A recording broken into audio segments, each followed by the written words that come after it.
But the FBI's inaction in the weeks leading up to the January 6th is simply baffling.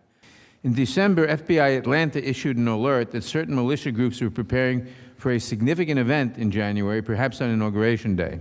And on January 5th, a report from FBI Norfolk warned about specific calls for violence at the Capitol the next day, some of them graphic.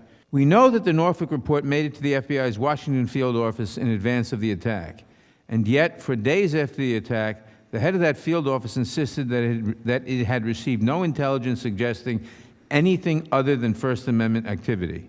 Director Wray, the warnings coming in from around the country were clear. Here in Washington, did the FBI simply miss the evidence, or did it see the evidence and fail to piece it together?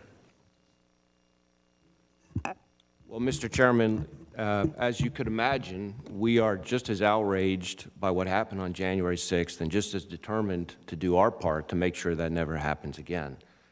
Now, the Norfolk report that you referenced was a specific piece of raw, unverified intelligence that emerged on January 5th, the day before, from a source online, unvetted, and despite the raw nature of it, it was quickly passed, not one, not two, but three different ways to the Capitol Police. One, an email to their representatives on our Joint Terrorism Task Force.